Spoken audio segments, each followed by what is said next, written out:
সমর্থক হলো কলকাতা। ঠিক সেই কারণেই আমাদের মতো মফস্বলের ছেলেমেয়েদের জেনারেল পুজো প্ল্যানিং হলো।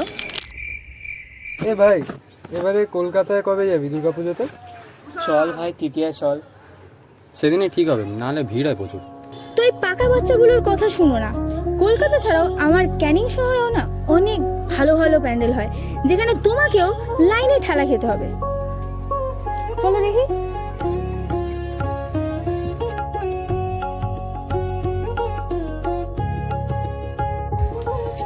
মিঠাখালি সার্বজনীন। এই প্যান্ডেলের লাইন শুরু হয় এই গেট থেকে নিয়ে।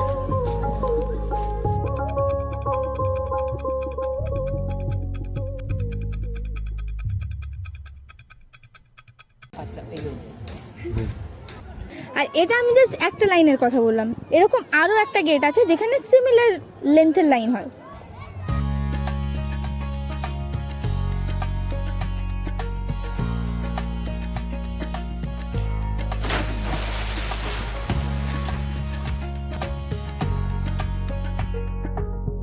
সারা বছর তো এখানে ক্লাসেস চলে, কিন্তু পুজোর সময় এই মাঠটা আলোয় ভরে যায়।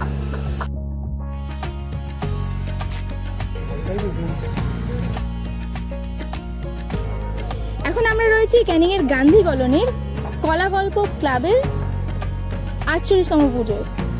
আর এবারে থিম রয়েছে বিবেকানন্দ রক।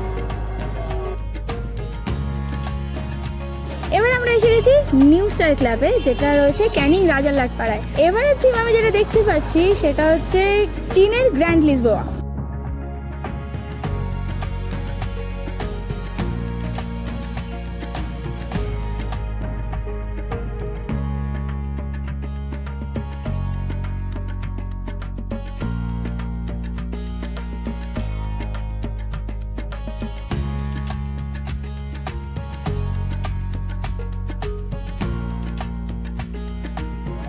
এখন আমরা one of the youngest but সবসময় কিছু নতুন করে, যেটা এক্সপেক্টই করা যায় না।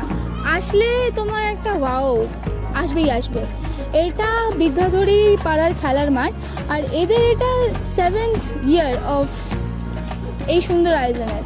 আর এবারের এদের থিম হলো অক্ষয়ধাম।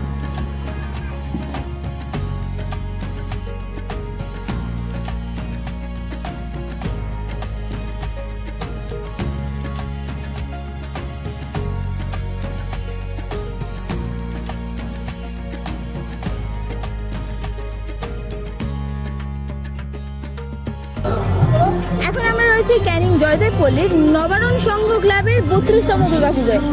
আর এখানে আমার বৃষ্টি বন্ধুর বাড়ি, তাই জন্য আমাকে লাইনও দিতে হয় না, আমি সেট করে ঢুকে যেতে পারি।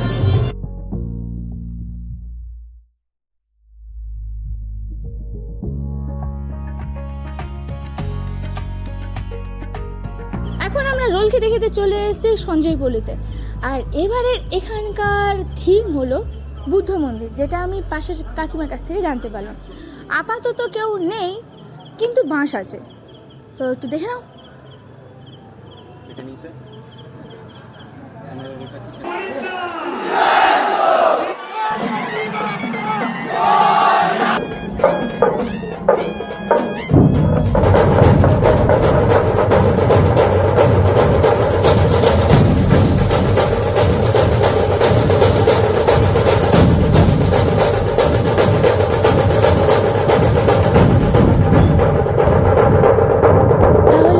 এবারের পুজোতে একটু প্রথমা থেকে পঞ্চমী কলকাতা ঘুরে নিয়ে ষষ্ঠীর দিকে ক্যানিংয়ে চলে আসো না, ওই ব্যানার আর ক্যামেরার ভিড়টা এড়িয়ে মানুষের ভিড়ের মধ্যে।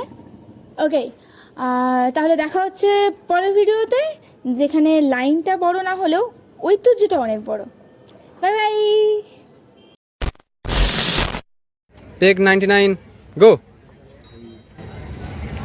প্রস্তাব করিবেন না, 500 টাকা জরিমানা। আরে ওইদিকে দাঁড়াতে বলেছিলাম। অ্যাডভার্টাইজমেন্ট করব না। हो गया? हो गया?